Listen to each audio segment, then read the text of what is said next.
रामाय रामभद्राय रामचंद्राय वेदसे रघुनाथाय नाथाय सीताय पतये नमः.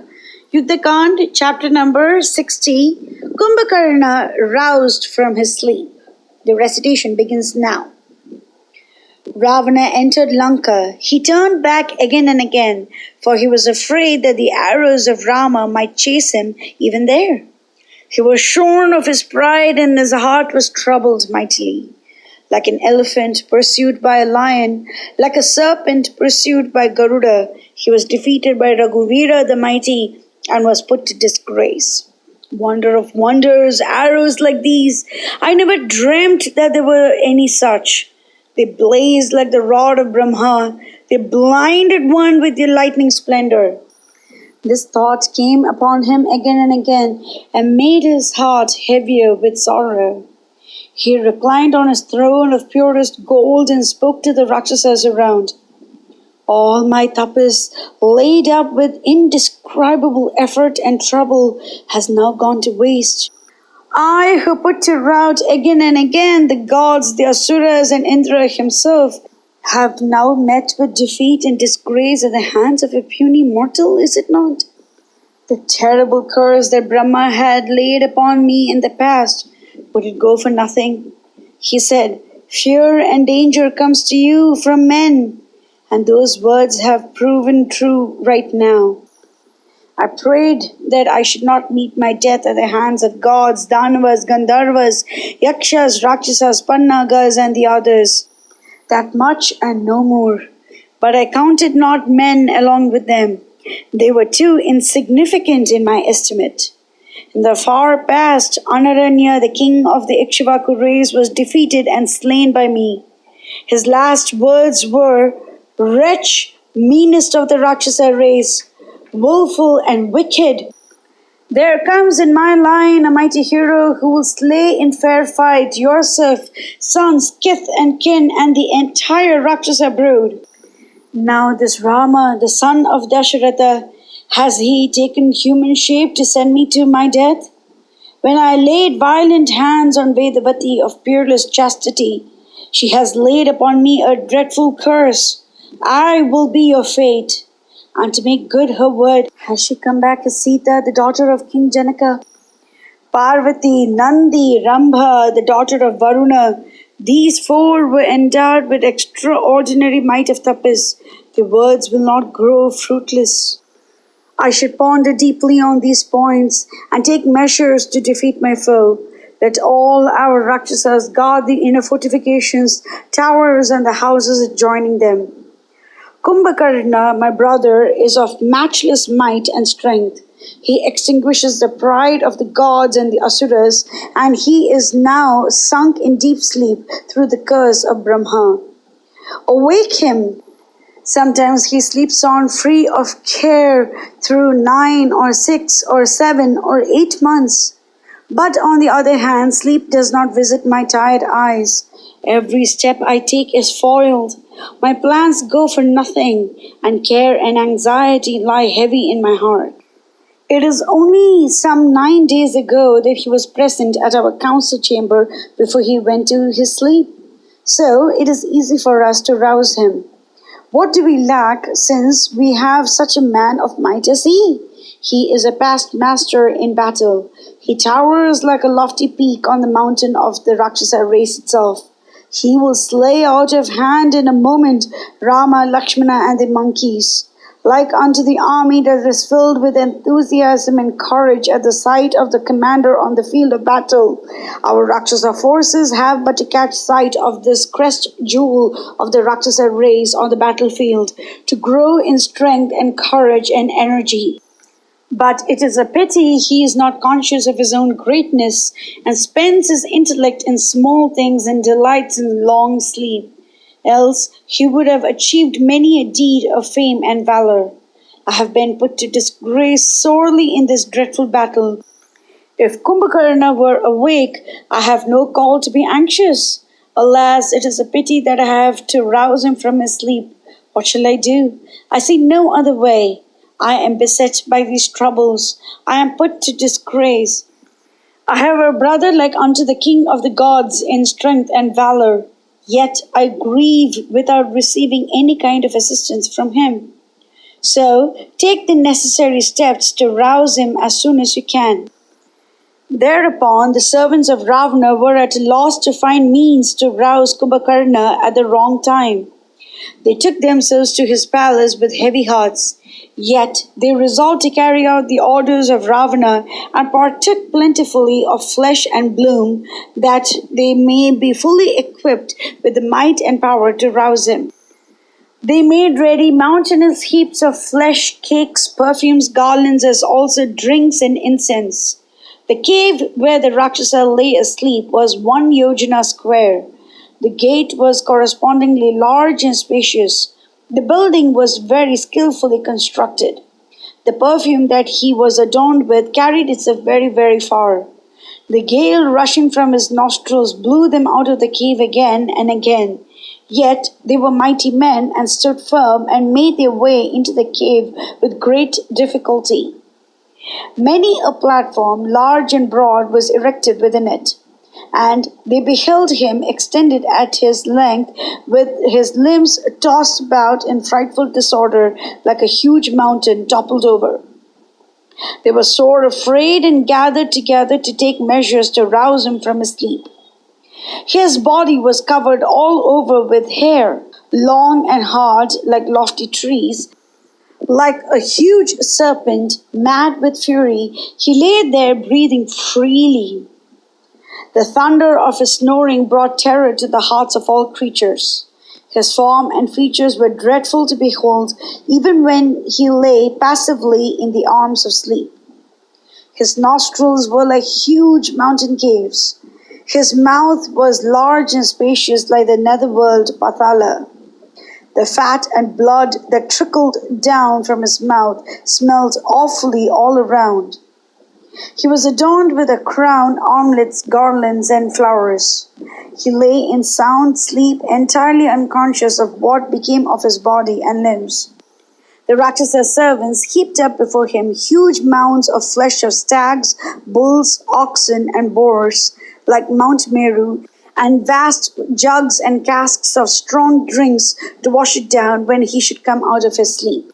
They placed by his side jars of blood and liquors, adorned him with fine sandal paste, threw garlands over his shoulders, and threw perfumes on him, so as to give a sweet and pleasant aspect all around. Then all joined and roared like the rumbling of clouds. They blew huge conches like unto the moon in brightness. Finding that the efforts were in vain, they were enraged and kept up roaring frightfully without a break. They shook him, rolled him, struck at him with open palms. The sounds of martial music, the sounds of servants hitting the Rakshasa, shouting like lions to rouse him, spread over Lanka. Birds were sore afraid at it and ran in all directions, seeking relief from it. Yet it followed them. They flew high in the sky, yet it chased them even there. They fell down on the earth in a faint. The Rakshasa hero of mountainous bulk of body did not come out of his sleep for all these.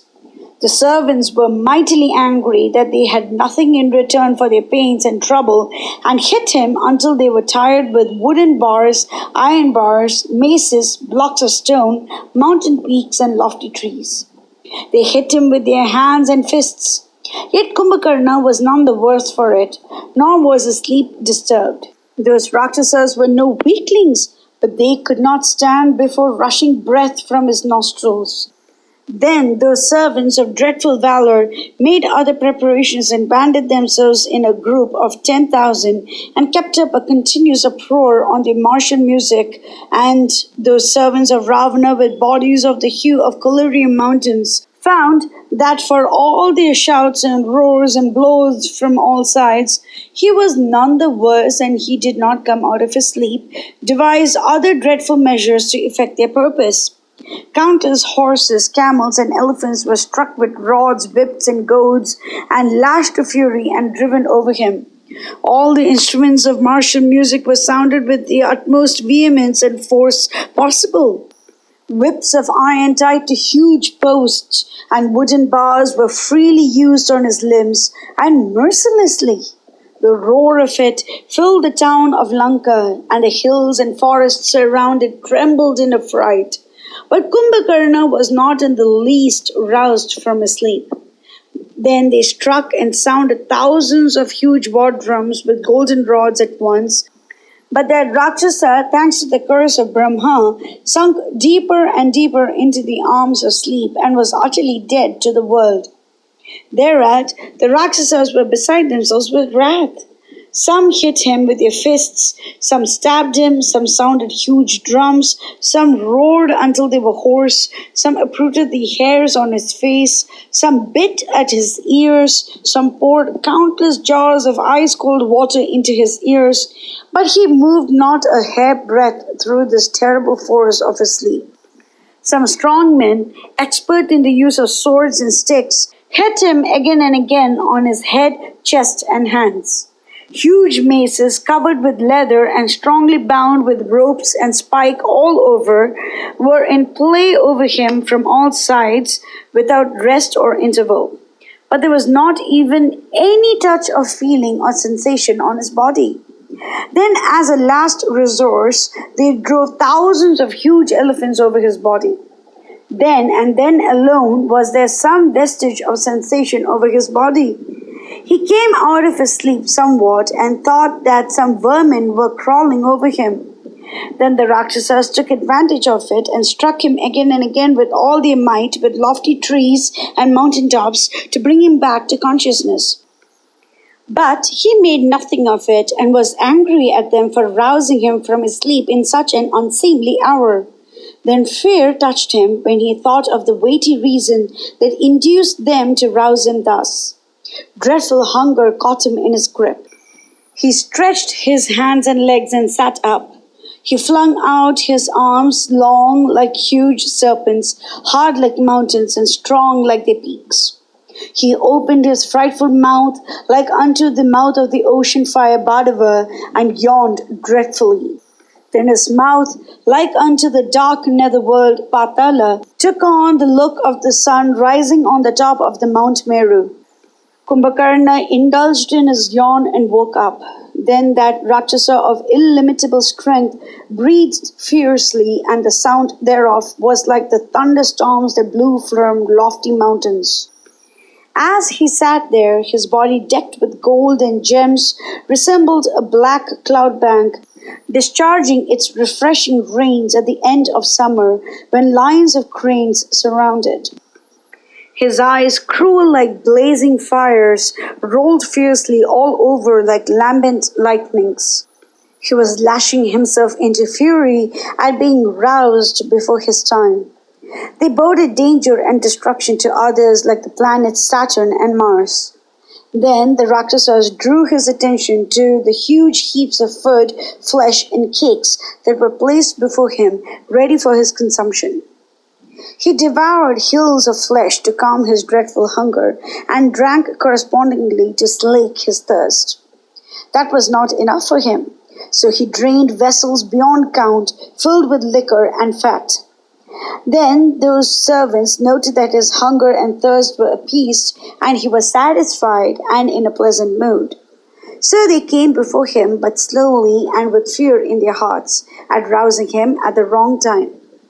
They dared not appear before him till then. Now they threw themselves at his feet and stood round him in reverence and respect. His eyes were yet partially closed, heavy with sleep. He gazed around intently and caught sight of the Rakshasas sent by Ravana. He was surprised to find at his being roused so suddenly, since he was not used to it at any time. He accosted the Rakshasas graciously and said, "What made you rouse me with so much trouble to you? Is our Majesty well and happy, or has fear got him in its grip? You have roused me from my sleep so quickly, and that makes me infer that there is some danger hanging over my brother from a foe. This very moment I will free him from it. I will thrash down Mahendra from his lofty seat. I will destroy Agni beyond recognition. My brother has some weighty reasons for thus rousing me from my pleasant slumbers. So let me have the truth of it." Thus did Kumbhakarna demand of them reasons with eyes red with wrath. Then Yupaksha, the minister, joined palms of reverence over his head and spoke humbly. Lord, there is no fear to you from the gods or the asuras. Puny mortals that we passed over as insignificant have now worked great evil to us. Daityas and Danavas have never troubled us thus, nor were we so much afraid of them as now. Monkeys of mountainous bulk have laid siege to Lanka, and the very air itself finds it impossible to pass through them. Raghuvira causes us to tremble with fear, even he who is wroth at us for having carried away Sita. Once before, a puny monkey set on fire our capital that none dared to set fire and reduce it to ashes. It destroyed Aksha, the prince, and other heroes with their armies. Our ruler of Lanka, the terror of all the worlds and the sole monarch of our race, has been put to shame in battle by Rama. His car was shattered, the horses were killed, and their driver too. His bow was broken in his hand, and his armor cloven on his body. His crown was shattered to bits, and he escaped with his life. He might be the great-grandson of Lord Brahma, but what matters it to Raghuvira, who is invested with the splendor and brilliance of millions of suns? The gods, the Daityas, the Danavas afflicted us not so much. Our Majesty escaped with his life from the battlefield, and it is a source of great wonder to us. At the news of the defeat of his brother in battle, Kumbhakarna rolled his eyes round fiercely with wrath, and like the rumbling of huge cloud banks, cried, "Hear you, Yupaksha! I will not meet my brother before I have wiped out of existence Rama and Lakshmana and the entire monkey hosts. I will give a feast sumptuous to all the Rakshasas of Lanka over the flesh of monkeys. I reserve for myself the blood of Rama and Lakshmana and their flesh." Thereat, Mahodara, the Rakshasa hero, noted with pleasure that the cruel nature of Kumbhakarna took a keener edge through pride and wrath. He joined his palms in reverence and said, "Lord, get at the desire of His Majesty, ponder deeply over the pros and cons of it, and deal with the foes as you will." Kumbhakarna assented to it and started to go to the council hall of Ravana. Then Rakshasas adorned him with garments, ornaments, sandal paste, flowers, and garlands. Some went in advance to Ravana and cried, "Your Majesty, your brother Kumbhakarna has been roused from his sleep. He has appeased his hunger and thirst, and he is on his way here to wait upon you." Ravana was mightily pleased thereat and replied, "I too am very eager to meet him. Let him be brought here with the honor and respect due to him." They went back to Kumbhakarna and said, "Lord, the ruler of the Rakshasa world desires to meet you. Proceed there and bring peace and happiness to his heart." He accepted the invitation of his brother. That was almost a command with him. He came down from his bed, washed his face, and ordered the servants to bring him rare drinks that will add vigor and strength to his naturally rare constitution. They placed before him vessels filled with various kinds of rare and wonderful liquors. He drank 2,000 of them, and it had some slight effect on him. His strength and splendor increased thereby, and he was glad of heart. He gave one the idea of Yama, who took upon himself to destroy all creation on the day of dissolution. He took his way on foot to the palace of Ravana, followed by the bands of Rakshasas. The earth trembled in affright, being unable to bear his weight. Like unto the sun irradiating the earth with his rays, he walked along the high road, illuminating the space around. The folded palms of reverence of the subjects formed the garlands thrown over his shoulders, and he entered the palace of the Lord of the Rakshasas, like Mahendra entering the audience hall of Brahma. As he walked along the royal road, the monkey hosts, camped around Lanka, cried, "Like unto a huge mountain scraping the sky above and causing the earth to quake with his steps. Who is this huge monster?" Dire fear filled their hearts thereat. Some of them took shelter with Raghuvira, to whom all beings looked for compassion and safety. Some fell down utterly confused, some ran here and there to hide themselves, some sat themselves, demented as it were, with fear. Adorned with a crown, set with gems and huge as a lofty mountain peak, he came along as if he would invade the orbit of the earth with his splendor. At that wondrous sight, the monkey hosts were utterly dispirited with fear and ran here and there to hide themselves. Mangalam Koshalendraya Mahiniya Gunapti Chakravarti Dhanurjaya Sarvabhaumaya Mangalam.